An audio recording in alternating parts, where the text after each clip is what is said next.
வணக்கம். இன்றைக்கு நம்ம பெண் கல்வி குறித்து பார்ப்போம். நான் பிறவிதோறும் தொடர்ற செல்வத்தை பற்றி பேச ஆரம்பித்தேன். சரி பரவாயில்ல, அடுத்த முறை பேசுகிறேன். உங்களுக்கு இப்போ திடீர்னு சிந்தனையில் ஊச்சதுனால சரி இதை பற்றி பேசுவோம் அப்படின்னு. எனக்கு மறந்து போயிடுது, இதை பேசலாம்னு நினச்சா மறந்துடுது. அதனால் இதை பேசுவோம். அதாவது வள்ளுவர் என்ன சொல்கிறாரு அப்படின்னா, ஒருமைக்கண் தான் கற்ற கல்வி ஒருவருக்கு எளிமையும் ஏமா புடைத்து அப்படின்றாரு. ஒரு பிறப்புல ஒருத்தன் படிக்கிற படிப்பு அவன் எடுக்கிற பிறவிதோறும் தொடர்ந்து வரும் அப்படின்னு சொல்றாரு.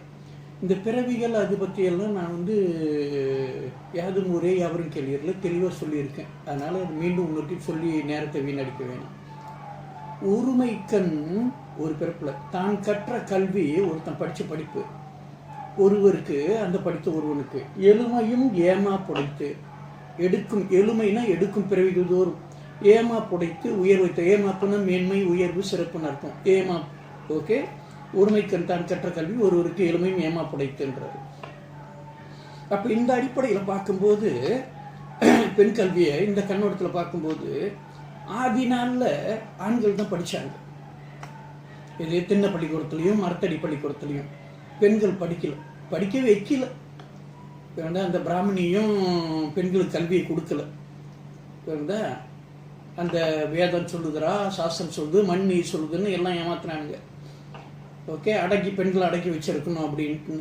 ஏன்னா அவங்களுக்கு அந்த இது இல்லை. இப்படி பொய் சொல்லி, பொய் சாஸ்திரத்தை சொல்லி அது உள்ள போனோம்னா அது கதை எடுத்துட்டு போக விட்டுருவோம் அவங்கள.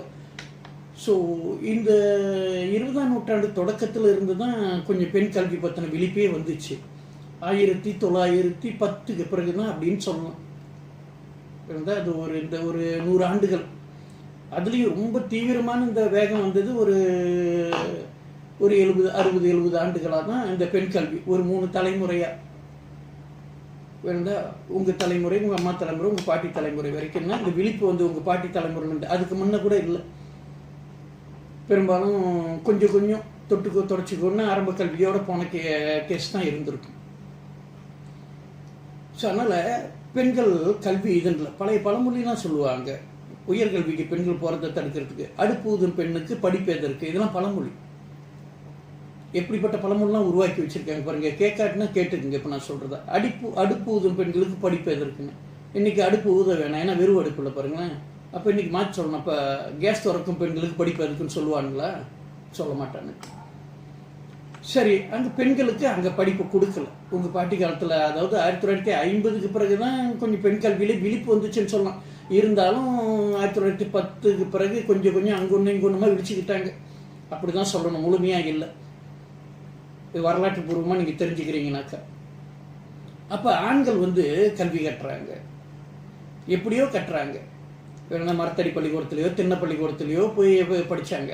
அதனால அந்த கல்வி ஆண்கள் பரம்பரையாக படிச்சுட்டு வந்தாங்க, பெண்கள் படிக்காமையே இருந்தாங்க. ஓகே, விளங்குதா? இந்த அடிப்படையில் நீங்க பார்த்தீங்கன்னாக்கா, அப்ப வள்ளுவர் இன்னொரு குறள் சொல்றாரு, கற்றவர் முகத்தில் இருப்பது கண், முகத்திரண்டு புண்ணுடையார் கல்லாதவர்ன்றாரு. அப்படின்னா படிச்சவங்க முகத்துல இருக்கிறது தான் கண்ணு, படிக்காதவங்க முகத்துல இருக்கிறது புண்ணு அப்படின்னாரு. அப்படின்னா இப்ப பெண்களுக்கு கண் இல்லை, ஆண்களுக்கு தான் கண் இருக்கு அப்படின்னு சொல்ல வர்றாரு. ஏன்னா அவங்க படிச்சிருக்காங்க இல்லையா, வெளி உலகம் தெரியுது பாருங்க. இவங்க பெண்கள் வீட்டிலேயே இருக்கிறவங்க, மிஞ்சி போனால் ஆலயங்களுக்கு போயிட்டு வர்றது, நல்ல நாள் பெருநாள்னு அவ்வளவுதான் பாருங்க. அப்போ வீட்டில் இருக்காங்க பாருங்க. அப்போ பெண்களுக்கு கண் இல்லைன்ட்டு. ஏன்னா பெண்கள் அன்னைக்கு அவங்க என்ன இதுன்னாங்க, வீட்டை சுத்தமாக வச்சுக்கணும், அந்த குழந்தையை பெற்று எடுக்கணும், அந்த குழந்தையை ஒழுங்காக போட்டு காப்பாற்றணும், கணவனுக்கு பிடித்தமாக சமைச்சு கொடுக்கணும், கணவன் விரும்புகிற மாதிரி நடந்துக்கணும்ட்டு இப்படி தான் ஒரு பணிப்பெண் மாதிரி தான். அதுவும் அப்படியே பெண்ணானவள் அப்படியே கணவனுக்கு ஒரு தாயாக, அந்த மனைவியாக ஒரு இன்பம் கொடுக்கறல, அப்படியான்னு இப்படி பெரிய பட்டியல் போட்டு ஏற்றிருப்பானுங்க. நம்ம அதெல்லாம் பேச வேணாம், அது விட்டுரும். ஆக இந்த இடத்துல பெண்கள் எங்கே அவங்களோட தகுதிப்பாட்டை இழந்தாங்க அப்படின்னு நீங்கள் பார்த்தீங்கன்னா, கல்வியில் தான் இழந்தாங்க. அப்போ கல்வி இல்லாதனால அவங்க என்ன ஆனாங்க, குருடானாங்க. சில நியாயங்கள் உண்மைகள்லாம் அவங்களுக்கு தெரியல, சிந்திக்க தெரியல. பகுத்தறிவு இந்த நியாயங்களை பற்றிலாம் அங்கே அவங்களுக்கு சிந்திக்க தெரியல. சரியான கல்வி அறிவு இல்லையே. ஆண் மகன் எதையே பாவச்சுக்கிட்டு இன்னும் கொஞ்சம் அவங்க அடங்கி இருக்கும்போது அவன் திமிரு காட்ட ஆரம்பித்தான். எப்பயுமே அப்படி தானே, ஓட நோக்கண்டா விரட்ட உனக்கு தொக்குன்னுவாங்க இல்லையா, அந்த மாதிரி ஒரு அப்படியே பரம்பரை அப்படி தான் ஆண் ஆதிக்கம் வந்துச்சு, ஆம்பளத்து திமிருன்னு வந்தது. அப்போ பெண்களும் அப்படியே அடங்கி போகிறதான்ட்டு அதுவும் பாட்டிமார்கள் அப்படின்னு சொல்லுவாங்க, நீ பெண்ணாக பிறந்துட்ட அந்தாட்ட புருஷன் சொல்கிறதுக்கு அடங்கி நடக்கும், புருஷன் பேச்சு கேட்டு நடக்கணும், பெரியவங்க சொல்கிறது கேட்டு நடக்கும், இப்படி தான் உபதேசம் பண்ணி வச்சுக்கிட்டு இருந்தாங்க. அப்போ கேட்குறதுலாம் இதே மாதிரி இருக்கும்போது அந்த அடிமை புத்தி ஊட்டி விட்டாங்க. அப்படி தான் சொல்லணும், ஒரு அடிமை புத்தியை தான் பெண்ணுக்கு ஊட்டி விட்டாங்க. ரெண்டாவது எடுத்துக்கிட்டிங்கன்னா கல்வி இல்லாதுன்னா கண் இல்லைன்னு அர்த்தம். வள்ளுவர் அப்படி தான் சொல்கிறார், கற்றவர் முகத்தில் இருப்பது கண், முகத்தில் 2 புண்ணுடையார் கல்லாதவர் அப்படின்னு சொல்லிட்டாரு. அப்போ அதனால தான் ஆண்களுக்கு கணவன் பேர் வந்துச்சு. இப்போ உதாரணத்துக்கு வெளியே எங்கேயாச்சும் போகிறாங்கன்னா கணவன் முன்னுக்கு போவோம், மனைவி பின்னால் போவாங்க. அந்த பெண்கிட்ட முன்னுக்கு அவர் யாருன்னு கேட்டிங்கன்னா அவர் என் கணவர்னு சொல்லுவாங்க. அதாவது கண் கூட்டல் அவர், கண் அவர் கணவர், சேர்த்து எழுதுங்க, கண் அவர் கணவர்னு வரும். என்னோட கண் அவரு முன்னுக்கு போகுது, நான் குருடு, நான் பின்னால் போகிறேன்ட்டு. எப்படி வார்த்தைகள் கூட எவ்வளோ சிக்காப்பாக பேசியிருக்கானுங்க பாருங்க, வார்த்தைகள் கூட எவ்வளோ அழகாக கோத்துருக்கானுங்க பாருங்க. என் கண் அவர் அப்படின்ட்டு. அவர்கிட்ட கேட்டால் இவங்க யாருன்னா என் மனைவின்வார். மனைவினா வீடு, வீணா விளங்க செய்கிறது, என் குடும்பத்தை விளங்க செய்பவள். எப்படி குடும்பம் விளங்கும்? வீட்டில் குழந்தைகளோட அழுகு ஒலியோ சிரிப்பொலியோ கேட்கணும், அப்போ தான் அந்த குடும்பம் விளங்குதுன்னு அர்த்தம். அப்போ என் குடும்பத்தை விளங்க செய்பவள் மனைவி, மனையை விளங்க செய்பவள் மனைவி அப்படின்னு அர்த்தம்.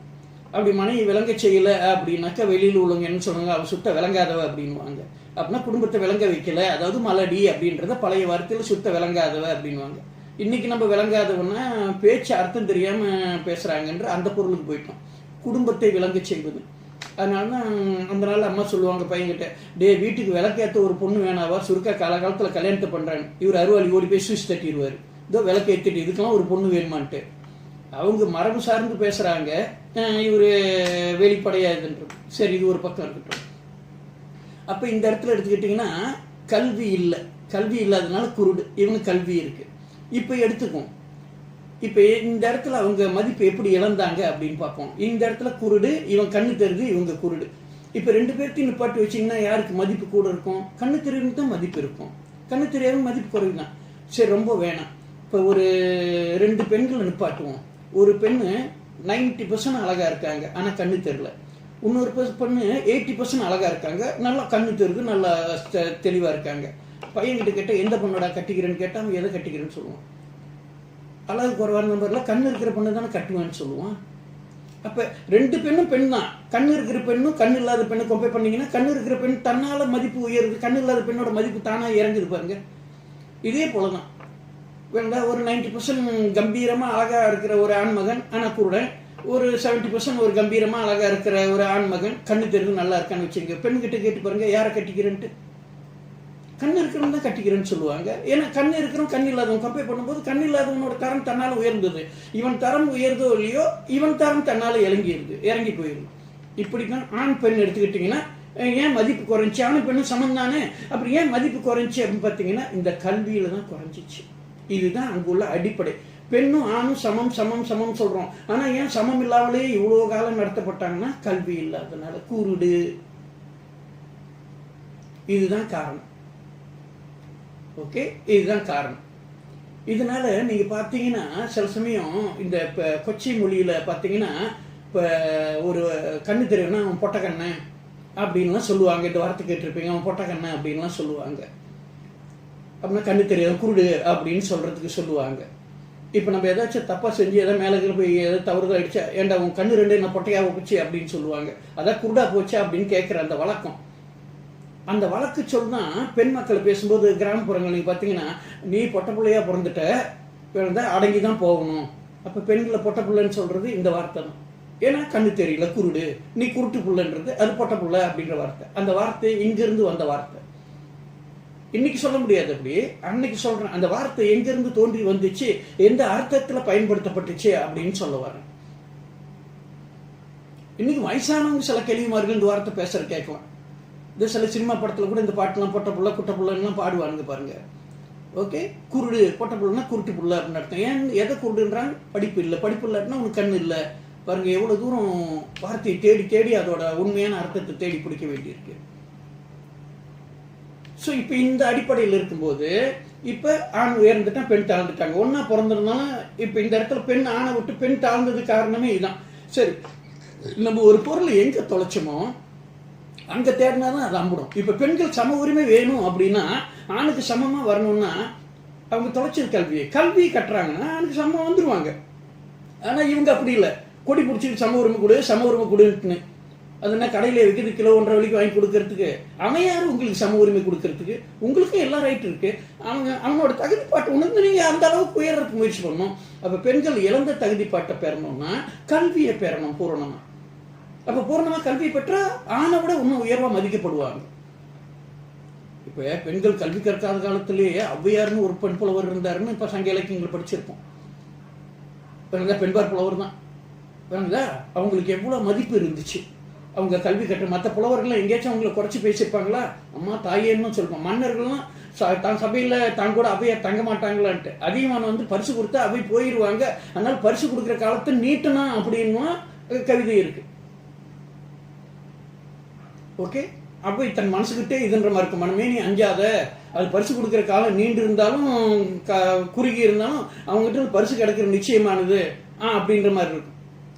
ஓகே, ஒரு நாள் செல்லலாம், 2 நாள் செல்லலாம், பன்னாள் பயின்று பலரோடு செல்லணும், தலைநாள் போன்றே விரிப்பின் மாது அணிபூன் அணிந்த ஏனை ஏழ்வேர் அதியமான் பரிசில் பெருங்காலம் நீட்டினும் நீட்டாதாயினும் ஏனை தன் கோட்டிட வைத்த கவலம் போல கையகத்தது பொய்யாகாதே அருந்தே மாந்த நெஞ்சம் வருந்த வேண்டா வாழ்கவன்தாலே அப்படின்னு பாடியிருப்பாங்க.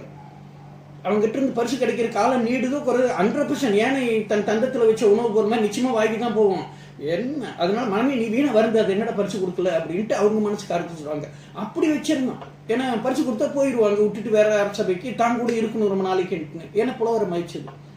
எல்லா புலவர்களும் தாயேன்னு சொல்லி மதிச்சாங்க அவங்கள. ஏன்னா கல்வி அவங்களோட கல்வி தரம். மற்ற புலவர்கள் கூட இந்த மாதிரி சொன்னாங்களா? இல்லை, ஔவையார் மட்டும்தான் நீங்க பாருங்க தெய்வீக தன்மையை கொடுத்துட்டாங்க அவங்க கல்விக்கு. அப்படியே சிவன் கிட்டலாம் டயலாக் வைப்பாங்க, முருகன் கிட்டலாம் டயலாக் வைப்பாங்க, சினிமா படத்தில் பார்த்துருப்பீங்க. அப்ப பாருங்க கல்வி இருந்த உடனே எங்க ஒசக்க தூக்கி வச்சாங்க ஔவையார். ஆண் சமுதாயமே தூக்கி வச்சிச்சு பாருங்க. ஏன் அவங்க அடிப்படை கல்வி அது கையில வச்சிருந்தாங்க. ஆண் சமுதாயமே இன்னும் வணங்குனுச்சு அவங்கள. இதுதான் அதோட அடிப்படை. அப்படின்னா ஔவையை நீ பெண் அப்படின்னு அடக்கி வைக்கலையே, இன்னும் உயர்வு கொடுத்தாங்களோ, இன்னும் வரவேற்பு கொடுத்தாங்களோ, நீங்களாம் வரணும் அப்படின்னு சொல்லிட்டு. அப்ப பெண்கள் எங்க இழந்தாங்க? இந்த கல்வியில் இழந்தாங்க. அப்ப அதை பெற்றா சம உரிமை கிடைச்சிடும், எல்லாம் சரியா வந்துடும். அதாவது பாரசீகத்துல முல்லா நசுருதீன் ஒருத்தன் இருந்தான், நம்ம தமிழ் கதையில தெனாலிராம மாதிரி. அவன் ஒரு நாள் என்ன பண்ணா, அவன் வீட்டுக்கு எதிர்க்க இருக்கிற நெடுஞ்சாலையில விளக்கு கம்பத்துக்கு கீழே என்னமோ தேடிக்கிட்டு இருந்தான். உடனே இன்னொருத்தவன் தான், என்ன முல்லா தேடுறேன்னு, பணம் தொலைஞ்சு போச்சு அதான் தேடிக்கிட்டு இருக்கேன் அப்படின்னு. இவனை கொஞ்ச நேரம் தேட்டு எங்க தொலைச்சின்னு சரியா சொன்னாதான் நம்மள தேடி இருக்கு, இப்படி குருட்டுத்தனமா எங்கெல்லாம் சுத்தினா எங்க கிடைக்கும்ட்டு. வீட்டுல தொலைஞ்சு போச்சு அப்படின்னாரு. ஏன் முல்லா, வீட்டுல தொலைஞ்சது இங்க தேடினா எப்படி கிடைக்கும் கேட்டதுக்கு உனக்கு அறிவு இருக்கா? வீட்டுல விளக்கு இல்லை, இருட்டா இருக்கு, அதனால தான் வெளிச்சத்துல தேடுறான் அப்படின்னாக்கலாம். இன்னைக்கு பெண்கள் அப்படிதான் இதுன்றாங்க. எங்கேயோ அமெரிக்கால பெண் போராட்டம் நடத்துறாங்க, இங்கிலாந்துல நடத்துறாங்கன்னு இங்கேயும் நாங்க நடத்துறோம் பெண் உரிமைன்னு சொல்லிட்டு பைத்தியக்காரத்தனம் பண்றாங்க. அவங்க வாழ்க்கை முறை வேற, நம்மளோட வேற. இங்கதான் மாரியாத்தா காளியாத்தான் கோயில் கட்டி கும்பிடுறாங்க பெண்கள். ஒண்ணு என்ன வேணும்?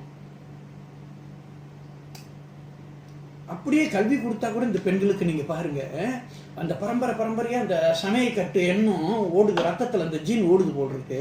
இப்போ கூட பேப்பர்ல பாருங்க, அந்த ஏதாச்சும் மகளிர் பக்கம் பாருங்க, திறந்து பார்த்தீங்கன்னாக்கா ஏதாவது அறிவா ஆர்டிக்கல் எழுதுறாங்களான்னு திறந்து படிச்சு பார்ப்போம்னா, அல்வா கிண்டுவது எப்படி, அப்பளம் பொரிப்பது எப்படி, டொரியான் சிச்சோர் கிண்டுவது எப்படி, என்ன இப்படிதான் ரொம்ப அறிவான முக்கியமான விஷயம் பாருங்களேன். நகங்களை அழகா வைத்துக் கொள்வது எப்படி, அழகாய் இருப்பது எப்படி, தப்பு இல்லை. அறிவா சிந்திக்க எவ்வளவு விஷயம் இருக்கு. இன்னைக்கு அல்வா கிண்டுறதுலாம் வேணாம், கடையில ஒன்றும் பிரமாதமா கிண்டுறாங்க. அழகா இருக்கிறதுலாம் இன்னைக்கு வீதியில பல அழகு தேவதைகள்லாம் நடமாடுறாங்க. இன்னைக்கு அழகை காட்டி சமையலை காட்டிலாம் ஆண்களை கவர முடியாது. காலம் மாறிடுச்சு. பெண் சமுதாயம் உணரணும். சரி விடுவோம். இது அடிப்படையில ஒண்ணு தெரிஞ்சுக்கணும். அதனால எங்க இழந்தாங்க பெண்கள் சம உரிமையை இழந்தாங்க அப்படின்னு நீங்க பார்த்தீங்கன்னாக்கா கல்வியில இழந்தாங்க. ஆக அவங்க அந்த இழந்த உரிமையை பெறணும் அப்படின்னாக்கா, ஆண்களுக்கு மேல பெறணும்னா கல்வி கற்றா தன்னால் அந்த உரிமை கிடைச்சும் கேட்க வேணாம். இப்ப கூட பாருங்க, சில துறைகள்ல பெண்கள் மேல் அதிகாரி இருக்கும்போது ஆண்கள் அவங்க முன்னுக்கு கைகட்டி நின்று அவங்க சொல்ற சேவகத்தை செய்யறாங்க. நான் நீ பெண், நீ தரம் தாழ்ந்தவள், எந்திரி, நான் அங்க உட்கார, நீ ஆர்டர் கொடுக்குறானா, சீட்டு கழிச்சு அனுப்பிடுவாங்க. எத்தனை பள்ளிகளில் தலைமை ஆசிரியர் இருக்காங்க, சாதாரண ஆசிரியர்கள் அவங்களோட பேச்சுக்கு அடங்கி புலம்பிக்கிட்டுலாம் வெளியே நிற்கிறாங்க, அவங்களோட குறைபாடுகளை மற்றவங்ககிட்ட சொல்லி இல்லை. ஓகே, இப்போ மருத்துவமனைக்கு போறீங்க, நீங்க ஆண் நோயாளி, அங்க பெண் டாக்டர் உட்காந்து இருக்காங்க. அவங்க கிட்ட பணிவாக தான் நீங்கள் பேச வேண்டியிருக்கு அவங்க கேட்கறதுக்கு. நீங்கள் அதை விட்டு நீ பொம்பளை நான் ஆண் நீ எந்திரி நான் உட்காந்து பேசுகிறேன் அப்படின்னு சொல்ல முடியுமா? ஊசி போட்டு விட்டுருவாங்க. ஸோ அப்போ அந்த இடத்துல என்ன மரியாதை பெண்களுக்கு? அவங்களோட கல்வி அந்த உயர்ந்த மரியாதை கொடுக்குது ஆணுக்கு மேலே. அப்படின்னா பெண்கள் இழந்த கல்வியை இழந்த தகுதியை பெறணும், சம உரிமை பெறணும்னா கல்வியில் ஈக்குவலாக இருக்கணும், இன்னும் உயர்ந்து இருக்கணும் கல்வியில். இன்னைக்கு அப்படி வந்துக்கிட்டு இருக்காங்க. இப்போ ரெண்டாவது எடுத்துக்கிட்டிங்கனாக்கா இந்த ஒரு பிறப்புல படிக்கிற படிப்பு தான் எடுத்த பிறவிதோறும் தொடர்ந்து வருன்றார். ஒருமைக்கண் தான் கற்ற கல்வி ஒருவருக்கு எளிமையை நியமா புடைத்தன. அப்போ ஒரு பிறப்புல படிக்கிற படிப்பு எடுக்கிற பிறவிதோறும் தொடர்ந்து வரும்னாக்கா போன பிறப்புல ஆண்கள் படிச்சாங்க, அதனால தொடர்ந்து வரும்போது கொஞ்சமாச்சும் அந்த அறிவு தொடர்ந்து வருது. பெண்கள் படிக்கவே இல்லையே, அதனால அப்படியே பேக்கு மாதிரி தான் தொடர்ந்து இருக்க வேண்டியிருக்கு. அப்படியே காலம் ஓடிக்கிட்டே இருக்கு. ஓகே, காலம் ஓடிக்கிட்டே வந்துருச்சு. இப்போ திரும்ப படிக்க ஆரம்பிச்சிருக்காங்க. ஓகே, இப்போ திரும்ப படிக்க ஆரம்பித்து நீங்கள் பார்த்தீங்கன்னா பாட்டியோட அம்மாலாம் கொஞ்சம் ஒரு ஸ்காலர் 2 வரைக்கும் படித்தாங்க. இப்போ முடிஞ்சு அவங்க செத்து போயிட்டாங்க. இதை இப்போ திரும்ப பிறக்கிறாங்க. ஏற்கனவே படிச்சிருக்காங்க இல்லையா, பட்டுன்னு பாடத்தை பிக்கப் பண்ணிட்டு நல்ல பண்டாயாக இருக்காங்க, கெட்டிக்காரங்களாக இருக்காங்க.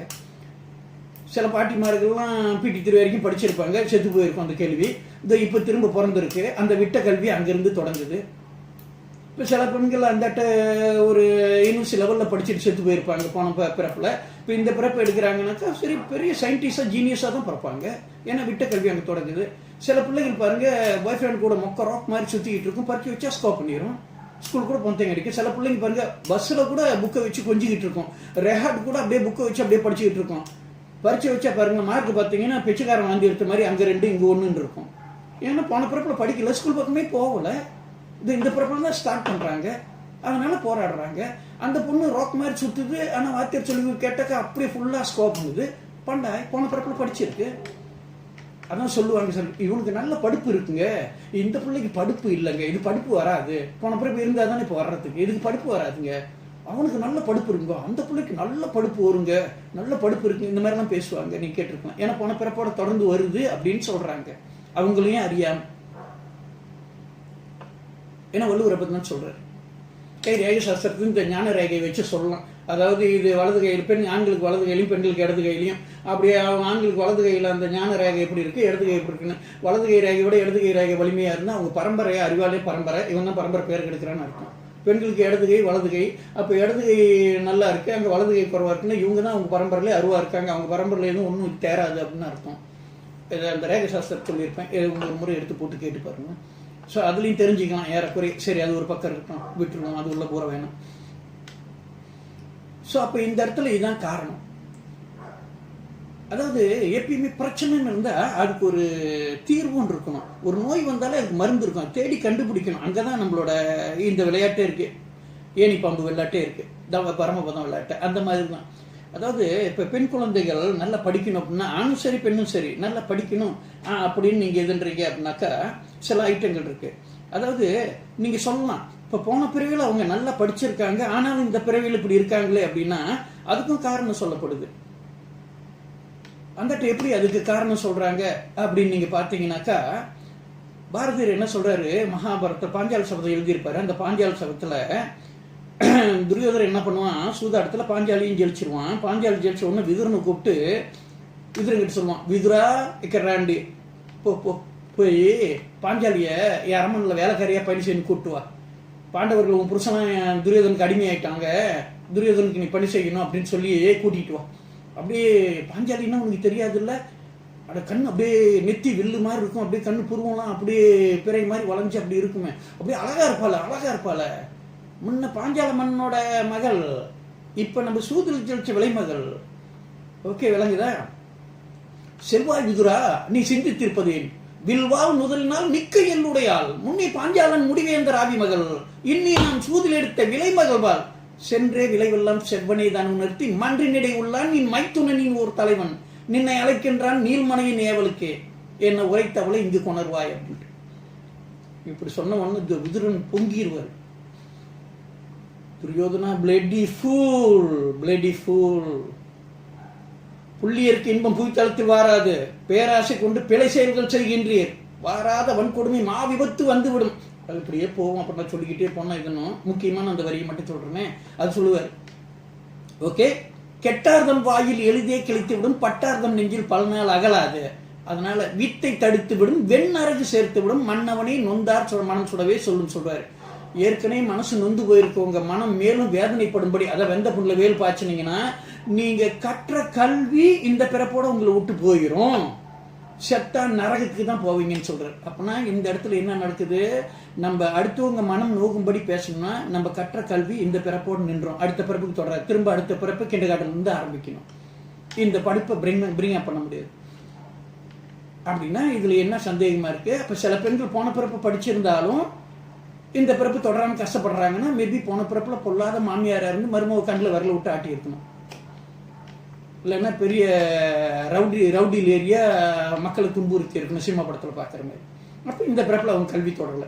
2 காரணம், ஒன்று போன பிறப்பில் அவங்க ஸ்கூல் பக்கமே போகல, இல்லாட்டினா ரவுடியாக இருந்திருக்கும்.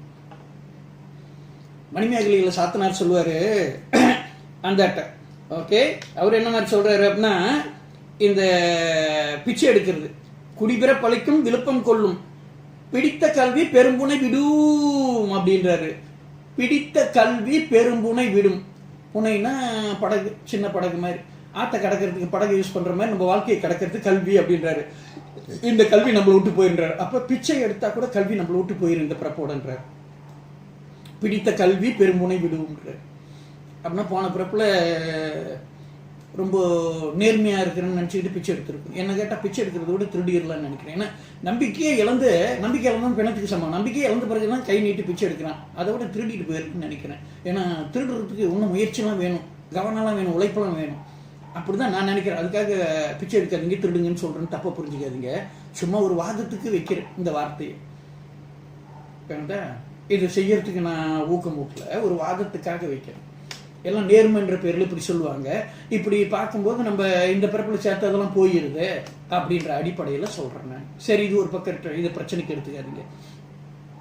இதுதான் இங்க உள்ளது. அப்ப இந்த கல்வி பார்த்தீங்கன்னா எப்படி போகுது அப்படின்னு இதுல முக்கியமானது. அப்ப இதுக்கு தீர்வு காண முடியாதா அப்படின்னாக்கா, அது இந்த மாதிரிலாம் மாட்டிக்கிச்சேன்னா முடியும். அதாவது குறிப்பா எடுத்து பெண் பிள்ளைகள் நீங்க பாருங்க, ஆரம்ப கல்வியில பாருங்க, பிரைமரி ஸ்கூல்ல அந்த பிள்ளைங்க தான் பரீட்சையில் 1வது 2வது வரும், பசங்க கூட பின்னால்தான் வருவானுங்க. வீடுகளில் சில தாய்மார்கள் ஏசுவாங்க, பொம்பளை பிள்ளை பரீட்சையில் 1வது வருது, நீ என்னடா படிக்கிற அப்படின்லாம் ஏசுவாங்க. அந்த பருவம் அடைகிற வரைக்கும் அவங்க வினை பயன் தலையில் திணிக்கப்படுறதில்ல இந்த பெண்களுக்கு. அதனால அவங்களோட வேகத்தெல்லாம் காட்டுவாங்க. ஆண் மக்கள் ஸ்மூத்தா அப்படி இருந்தாங்க, பிக்கப் பண்ணுவாங்க. பெண்கள் எதுலையுமே ஒரு வேகம், எதுலையும் ஒரு அவசரம், எல்லாம் உடனே தெரிஞ்சிடணும், உடனே கிடைச்சிடணுன்ற அந்த அமைப்பு. சரி, ஏன்னா எதுவுமே கிடைக்காம ஏக்கத்திலேயே வாழ்ந்தவங்க கிடைச்ச உடனே எகிரி பாயிற அந்த கதை மாதிரி தான் அந்த தொடக்க நாள்ல இருந்து பழைய வாழ்க்கையில இருந்து பார்த்தோம்னா. ஸோ இப்போ அந்த அடிப்படையில் நீங்க பார்த்தீங்கன்னா பருவம் அடைஞ்ச உடனே நீங்க பார்த்தீங்கன்னாக்கா அவங்க ஹார்மோன் சுரபிகள்லாம் அவங்க உடம்புல பெரிய மாற்றத்தை ஏற்படுத்துது. அந்த மாற்றத்தை ஏற்படுத்தி இப்பதான் ஒரு பெண் உருவாகிறாள், ஒரு பெண்மணி இப்பதான் உருவாகிறாங்க.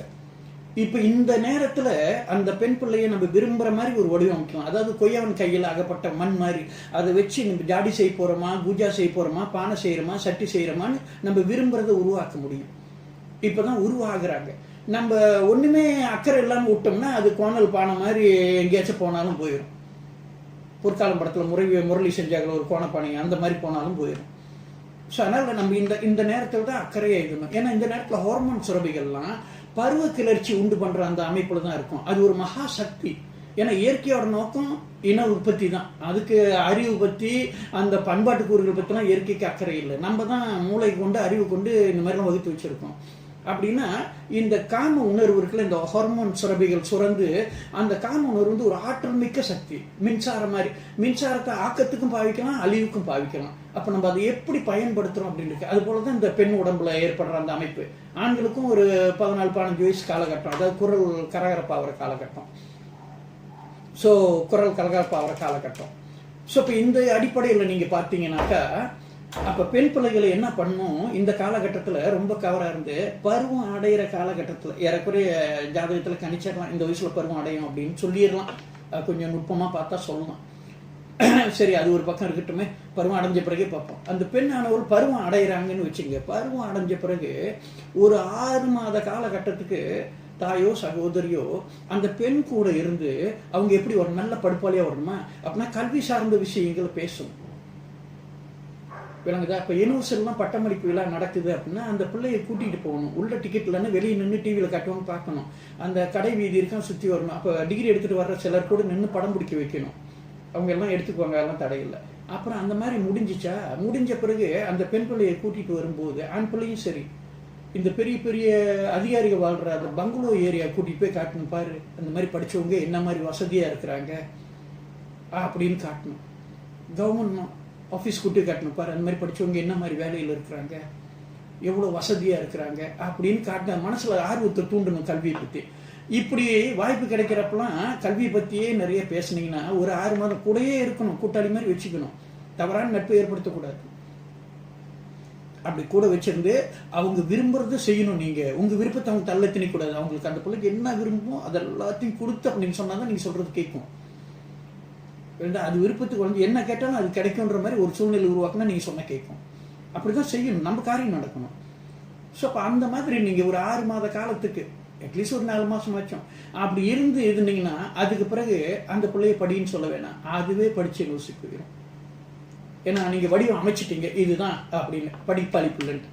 இல்லை அது நாட்டிய கலையில் சிறந்து விளங்குன்னா இந்த நாட்டிய கலையில் அது சம்பந்தமான பேசி அந்த துறைகளை காட்டி அதுக்கு ஆர்வம் ஊட்டணும். இல்லை வணிகத்துறைனா வணிகத்துறையில் ஈடுபடுத்தி அந்த துறை பேசணும். அந்த பருவம் அடைஞ்ச 6 மாத காலகட்டம் தான் அந்த பிள்ளைய வடிவமைக்கிற காலகட்டம். அதாவது எரும மாட்டுக்கு மூக்கணாங்கயிறு போடுற மாதிரி. அப்போ மூக்கணாங்கயிறு போட்டுட்டீங்கன்னா நீங்கள் கயிறை பிடிச்சாலே அது உங்கள் பின்னால் வரும். ஏன்னா இழுத்தா வலிக்குமா, அதனால பின்னாலேயே வரும். கயிறு பிடிச்சாலே பின்னால் வரும். நீங்கள் மூக்கணாங்கயிறு போடாமல் விட்டுட்டு அப்புறம் அது பெருசாக துள்ளி திரியிறப்ப வாழை பிடிச்சிக்கிட்டு நேராக போனால் அது நேராக போகாது. இதுதான் தும்ப விட்டு வாழை பிடிக்கிறதுன்னு கதையை சொல்லுவாங்க பெரியவங்க பழமொழியில். அப்போ எந்த நேரத்தில் எது செய்யணுமோ அந்த நேரத்தில் அது செஞ்சால் தான் அதோட வாழ்க்கை செம்மையாக இருக்கும். இப்படி செஞ்சால் பெண் பிள்ளைகளை நீங்கள் விரும்புகிற வடிவத்தில் பிள்ளைங்க அமைஞ்சு வந்துடும். உங்களை மீறி போகுது. என் பிள்ளைகள்னா எனக்கு 5 பிள்ளைகள், 3 பொண்ணுங்க 2 பசங்க, ஒரு ட்வின்ஸு. நான் படின்னு சொன்னதே கிடையாது. நான் படிச்சுக்கிட்டு இருந்தால் கூட மாலை பொழுதுல வச்சுட்டு விளையாட போகக்கூடா அப்படின்னு. அதே மீறி அவங்க இல்லைப்பா பறிச்சு பார்த்ததுன்னு படிச்சுக்கிட்டு இருந்தாலும் சச்சும் என்னடா இப்படி பண்ணுறானுங்கள நானே விளையாடத்துக்கு பிடிச்சி இழுத்துட்டு போவேன். அப்படி இல்லைன்னு ஏதாவது படங்கிடம் இல்லைன்னா வாடா படத்துக்கு போகலன்னு, இப்போ படிக்கணும் நாளைக்கு படிச்சுக்கலாண்டா வாடா அப்படின்னு. ஏன்னா நான் அரை நாள் லீவுனாலும் அவங்கள கூடயே தான் வச்சுருப்பேன். ஒரு நாள் லீவுன்னா எங்கேயாச்சும் டூர் கூட்டிகிட்டு போவேன். ஒரு 2 நாள் லீவ் வருதுன்னா எங்கேயாச்சும் கடற்கரை பக்கம் போய் ஒரு ரூம் எடுத்து ஒரு வீடு எடுத்து தங்கி குதூகலமாக இருந்துட்டு வருவேன். ஃப்ரீயாக இருக்கும். அதனால் என் பிள்ளைங்க ஸ்கூல் டூர்லாம் போக மாட்டாங்க. அதான் லீவுனா அப்பா கூப்பிட்டு போவார் அப்படின்னு. படத்துக்குலாம் கூப்பிட்டு போங்களா அப்படின்னு. கூட்டாளிங்க கூடலாம் படத்துக்கு போக மாட்டாங்க. என் பிள்ளைங்க கூப்பிட்டா கூட போக மாட்டாங்க, எங்கள் அப்பா கூப்பிட்டு போவார் அப்படின்னு. அப்புறம் அது நம்ம கூப்பிட்டா கூட வரமாட்டாங்க. வேணப்ப நான் வரலப்பா நீங்கள் போங்கப்பா அப்படின்னு. சின்னதில் அந்த ஆசை இருக்கும் பாருங்க, அவங்க ஆசையெல்லாம் பிடிச்சி, அதாவது அப்பாட்ட கேட்டால் கிடைக்கும், முடிஞ்சு போச்சு. நான் பிள்ளைகளை கண்டிப்பாக இது பண்ண மாட்டேன். நான் ஒரு நண்பன், ஒரு அப்பா, ஒரு ஆசை ஆத்த மாதிரி என் மனைவி கண்டிப்பாங்க. ஏன்னா அப்படி தான் வச்சுருந்தேன் நான். ஏன்னா அம்மா கண்டித்தாலும் பிள்ளைங்க அம்மா கிட்ட ஒட்டிக்கும். அப்பா கண்டிச்சா அதிகாரி மாதிரி ஆயிடுவார், பிள்ளைங்க அப்பா கிட்ட வராது. அதனால் இதை இன்னொரு நாளைக்கு இன்னொரு பாடமாக சொல்கிறேன், குழந்தை வளர்ப்பு எப்படி வரணும் அப்படின்ட்டு. ஸோ அப்போ ஆம்பளை பசங்களும் அந்த மாதிரி தான். அதாவது மீசை அப்படியே லேசாக கருப்பு கோடு இட்ட மாதிரி இருக்கும், இல்லைன்னா குரல் கொஞ்சம் கரகரப்பாகும் பாருங்க. அதான் அவன் பருவம் அடையிற காலம். அதுவும் அப்படி தான் ஆம்பளை பிள்ளையும். அப்போ கூட வச்சுக்கிட்டு நம்ம ஒரு 6 மாதத்துக்கு உருவாக்கணும். நான் கொஞ்சம் ஃப்ரீயாக இருந்தப்போ காரில் உட்கார வச்சு இந்த ஹைவேயில் கூட்டிகிட்டு அப்படியே கதை பேசிக்கிட்டே போவோம். ராமாயணமா மகாபாரதமா ஏதாச்சும் ஒரு காப்பியத்தை எடுத்து வச்சு பேசி இதுன்னுக்கிட்டு அப்படியே பேசி அதில் குறுக்கால ஏதாச்சும் கேட்டுக்கிட்டு இந்த சில காப்பியை இந்த கவிதைகள்லாம் எப்படி எழுதுறது அது இதெல்லாம் கற்றுக் கொடுத்து இந்த வாய் சொல்லி எளிமையாக இதுன்னுக்கிட்டு இப்படி தான் பேசிக்கிட்டே இருக்கும். ஓகே, இப்படி பேசும்போது ஒரு 3ஆவது 4ஆவது படிக்கும்போது என் பெரிய பையன் என்கிட்ட கேட்டான் ஒரு முறை, நம்ம மகாபாரதத்தில் கர்ணன் கதாபாத்திரத்தை கழட்டிட்டா கதை நிற்குமான்னு கேட்டான். எனக்கே பதில் சொல்ல தெரியல. நான் அப்படி சிந்திக்கவே இல்லை. அப்படின்னா நான் சொன்னது எந்த அளவுக்கு அவனை பாதிச்சிருக்கு அப்படின்னு. ஓகே, இந்த மாதிரி அதாவது என்னை 2 பேர் மலைக்க வச்சாங்க. ஒன்று என்னோட ஆசிரியர் ஒரு விஷயத்த சொல்லி மலைக்க வச்சா, ஒன்று என் பையனே ஒரு விஷயத்த சொல்லி மலைக்க வச்சான். அது இன்னொரு நாளைக்கு சொல்கிறேங்க, வேண்டாம். சரி, அது ஒரு பக்கம் இருக்கட்டும். அதனால இதுதான் முக்கியமானது குழந்தை வளர்ப்புல. அதாவது தும்ப விட்டு வாழ பிடிக்கக்கூடாது. ஆனால் பெரும்பாலும் பெற்றோர் என்ன பண்ணுறாங்க, பொண்ணு பெரிய பொண்ணு ஆனவொன்னு அதுக்கு ஒரு சடங்கு செய்கிறது. சரி, இந்த கதை புத்தகத்துக்குன்னு ஏதாச்சும் ஒரு சடங்கு செஞ்சு இந்த தனியாரு அப்படின்னுக்கிட்டு ரூமில் இருக்கணும், தனியாக இருக்கணும், இனிமேல் பசங்க கூடலாம் சேர்ந்து விளையாடக்கூடாது அப்படி பண்ணிட்டு என்னமோ சுத்தமாக தனிப்பிறவி மாதிரி வேற்று லோகத்து வாசி மாதிரி ஆக்கி விட்டுறாங்க. அப்போ இது இவங்க ஏதாச்சும் பெண்கள் பேசிக்கிட்டு இருக்காங்களா, அப்போ வந்தாக்கா இரும்பு அடிக்கிற இடத்துல ஈக்கு என்ன வேலை, பெரியவங்க பேசுகிற இடத்துல நீ சின்ன பிள்ளைங்க என்ன வந்துக்கிட்டுன்னு அது சின்ன பிள்ளைங்களா. அப்புறம் ஏதாச்சும் அது ஒரு தப்பு பண்ணிருச்சுன்னா நீ ஒன்றும் சின்ன பிள்ளைன்னு நினைப்பா, பெரிய பிள்ளை இல்லையா, உனக்கு புத்தி இல்லைன்னு. அதுக்கு பேனிக்காக இருக்கும், நம்ம பெரிய பிள்ளையா சின்ன பிள்ளையான்னு தெரியலையே அப்படின்னுக்கிட்டு இவங்களுக்கு சாதகமாக பேசுவாங்க. அது ஏதாச்சும் அதுக்கு பள்ளியில் ஏற்படுற பாதிப்பு சொல்ல உடனே இவங்க கூட்டாளிகிட்ட இருந்தால் ஃபோனில் வேகமாக பேசிகிட்டு இருப்பாங்க. இது அவங்க அம்மாட்ட ஏதோ ஒரு பிரச்சனை அது சொல்கிறதுக்கு வருதுன்னு வச்சுக்கோங்களேன், என்ன அப்படின்னுக்கிட்டு இங்கே இல்லை இல்லை இந்த என் பிள்ளைகிட்ட என்ன சனி நான் பேசிக்கிட்டு இருக்கல தெரியல, அங்கே என்ன இல்லை என் வீட்டில் ஒன்று அதுக்கிட்ட அது இதுக்கு மேலே அம்மாக்கிட்ட பேச முடியாதுன்னு அது பாட்டுக்கு போயிடும். அவங்களுக்கு புள்ள பெருசு இல்லை, நாளைக்கு இவங்க சீக்கிரம் ஹாஸ்பிட்டல் படுத்தா புள்ள தான் வந்து நிற்கும், கூட்டாளி வந்து நிற்க மாட்டாங்க. அவங்க மெதுவாக வருவாங்க, மரியாதைக்கு சென்று கண்டாருன்னு 2 நாள் கழிச்சு புள்ள தான் அப்பயே செய்கிற வேலை போட்டு ஓடியாரும். ஆனால் அது இல்லை, அவங்களுக்கு வெளிப்புகழ் வெளி கௌரவம் தான் முக்கியம். பெரும்பாலும் நம்ம பெற்றோர் இப்படி தான் இருக்காங்க, வெளிப்புகழ் வெளி கௌரவம். கூட்டாளி வீட்டு பிள்ளையை தூக்கி தூக்கி கொஞ்சம் பாராட்டுவாங்க, நம்ம வீட்டு பிள்ளைய கொஞ்சம் கூட பாராட்ட மாட்டாங்க. ஏன்னு எனக்கு தெரியல, நான் அப்படி இல்லை, எனக்கு என் வீட்டு பிள்ளைங்க பெருசு. கூட்டாளி பாராட்டுறேன், ஆனால் என் பிள்ளைங்களை பாராட்டு அப்படி தான் பாராட்டுறேன். என் பிள்ளைங்களும் சிறப்பு, அதனால என் பிள்ளைங்களுக்கு தெரியும் அப்போ நம்மளை விட்டு கொடுக்க மாட்டாங்க அப்படின்னு. ஏனும் ஒரு குறையா இருக்கு, வெளிப்புகழ் வெளி கௌரவம் தேடுற பண்பு நம்ம மக்கள்கிட்ட கொஞ்சம் அதிகமாக இருக்கு. இதையும் நம்ம கொஞ்சம் கவனிக்கணும். ஓகே, அப்போ இந்த இடத்துல நீங்கள் இதோட தீர்ப்பு எப்படின்னாக்கா, அந்த பெண்கள் பெரிய பொண்ணாகிற காலத்தை ஆண் பசங்களுக்கு சரி, இந்த ஒரு 6 மாதம் அவங்கள கூட வச்சு கவனமாக அவங்க எந்த துறையில் வரணும்னு நினைக்கிறீங்க அந்த துறையில் அது சம்மந்தமான பேச்சுக்கள், அது சம்மந்தமான காட்சி அமைப்புகள்லாம் கொண்டு போய் காட்டி அவங்கள கொஞ்சம் கேர் பண்ணிக்கிட்டிங்கன்னா அதுக்கு அந்தாட்ட விட்டுறலாம். அவங்கள ஃப்ரீயாக அவங்க எங்கே போனாலும் நம்ம பிள்ளையாவே திரும்பி வரும். அந்த பஸ் எங்கே போனாலும் மாம்சம் தின்னாது, புல்லு தான் மேயும். ஓகே, வரங்க தான் இங்கே உள்ள அந்த அடிப்படை. இதை நம்ம தெரிஞ்சுக்கணும். நம்பணும், பிள்ளைங்க மேலே நம்பிக்கை வைக்கணும். பிள்ளைங்க நம்மளை நம்புற மாதிரி நம்ம நடந்துக்கணும். அப்போ தான் நம்மகிட்ட நம்பி எல்லாத்தையும் பேசுங்க.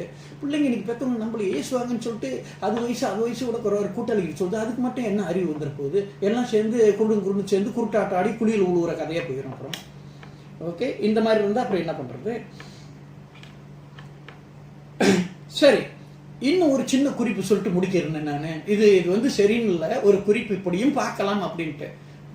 இப்போ கொஞ்சம் இனிமேல் சில சகோதரிகள் இருந்தீங்கன்னா உங்கள் தங்கைகளை கொஞ்சம் பார்த்துங்க, தங்கை தம்பிகளை, வருங்கால தாய்மார்கள் கொஞ்சம் உங்கள் பெண் பிள்ளைகளை எப்படி பார்க்கணும்னு கொஞ்சம் பார்த்துக்குங்க. இது நான் அறிவுரை சொல்ல, ஒரு ஆலோசனை சொல்கிறேன். மேபி என் செயல்பாடு உங்களுக்கு உதவுனா சந்தோஷம். நான் என் பிள்ளைகள் இப்படி தான் பார்த்துக்கிட்டேன். நான் ஜாதகம் கணிச்சு அதுங்க பெரிய பொண்ணாகிறதுக்கு முன்பே இதெல்லாம் சரியாக பார்த்து அவங்களோட ஆடை வரைக்கும் இந்த வண்ண ஆடை வேணாம், இந்த ஆடை உடுத்த வையின்னு எல்லாம் சொல்லிக்கிட்டு இதுன்னு. என் மனைவி இந்த விஷயத்தில் 0. ஆனால் நான் என்ன சொன்னால் கேட்டுக்குவாங்க, உங்கள் அப்பாட்ட கேளு அப்படின்ட்டு போயிடுவாங்க. ஓகே, அதனால் பிள்ளைகள் அந்த கண்டிக்கிற பொறுப்பு அவங்ககிட்ட கொடுத்துட்டு பிள்ளைகளை அரவணைக்கிற பொறுப்பு நான் வச்சுக்கிட்டேன். ஏன்னா அவங்க கண்டிச்சாலும் பிள்ளைங்க போய் ஒட்டிக்கும் அம்மா கிட்ட. அப்பா கண்டிச்சா அதிகாரி மாதிரி எட்ட போயிருங்க பிள்ளைங்க. இது இன்னொரு நாளைக்கு இன்னொரு டாப்பிக்கில் பேசுகிறேன். 3வது எடுத்துக்கிட்டிங்கன்னா, ஏன் இந்த கல்வி ஆணுக்கும் சரி பெண்ணுக்கும் சரி சமயம் பாதிக்கப்படுது அப்படின்னீங்கன்னாக்கா, இன்னைக்கு கல்வி கல்வி தகுதியில் இல்லை. கல்விக்கு நம்ம என்ன தகுதி கொடுக்குறோன்னா, ஒரு மோடால், ஒரு சொத்து தகுதி கொடுக்குறோம். அதான் பணம். எஸ்பிஎம் வரைக்கும் படித்தா இந்த சம்பளத்தை வச்சு இப்படி இதுலாம், எஸ்சிபிஎம்னா இந்த சம்பளம், பிஏனா இது, எம்ஏனா இது, பிஹெச்டினா இதுன்ட்டு அது ஒரு முதலீடு மாதிரி இருக்கு. இது கல்வி தகுதி இன்னைக்கு ஒரு முதலீடு மாதிரி ஆயிடுச்சு. அப்போ இந்த முதலீடு மாதிரி ஆனாக்கா ஜாதகத்தில் எப்படி இருக்குனாக்கா, ஒருத்தனோட லக்னத்திலிருந்து 10ஆம் வீடு அது நல்லா வலிமையாக இருக்கணும், வலுவாக இருக்கணும். அந்த 10ஆம் வீடும் வலிமையாக இருக்கணும், அந்த வீட்டு கிரகமும் வலிமையாக இருக்கணும், லக்னாதிபதியும் வலிமையாக இருக்கணும். இப்படி சில நிபந்தனைகள்லாம் இருக்குது. அது வாய்ப்பு இருந்தால் உங்களுக்கு சொல்லித்தரணும் ஜாதகத்தை.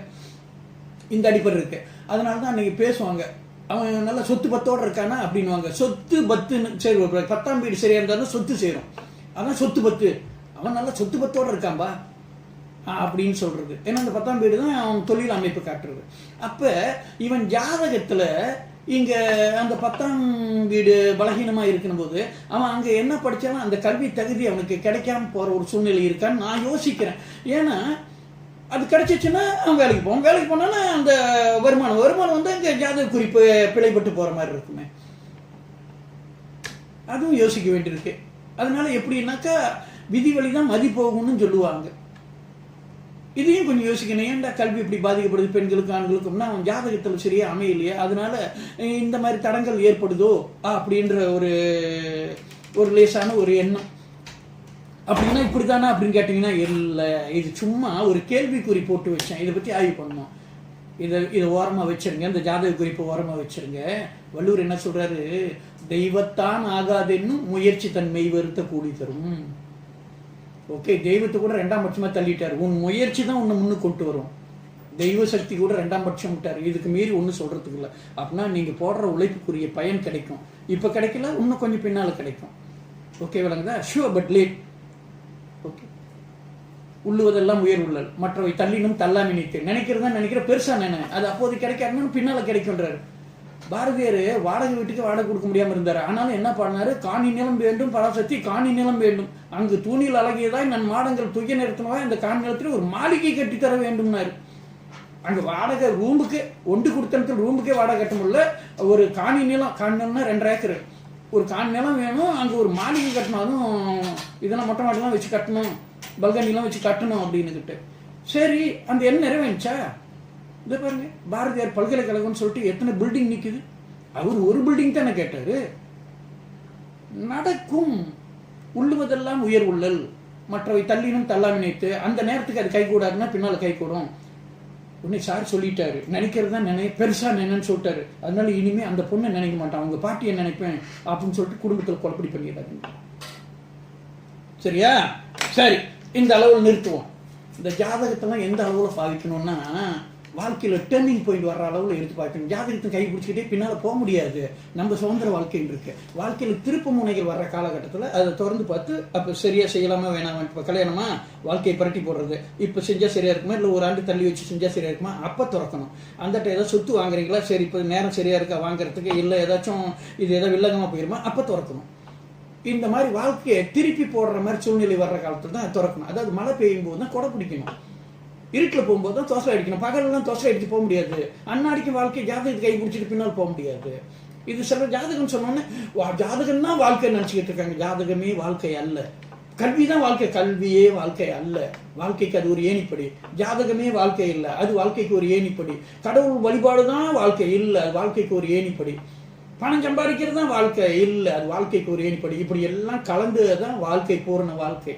இதை தெளிவா தெரிஞ்சுக்கணும். வெறும் வெந்நீரில் அழகப்பா மசாலை கொட்டினா கறி ஆகாது. அதில் பல ஐட்டங்கள் சேர்த்து வேக வச்சு அது சரியான ஃபார்முலா யூஸ் பண்ணி எடுத்தால் தான் கறி ஆகும்.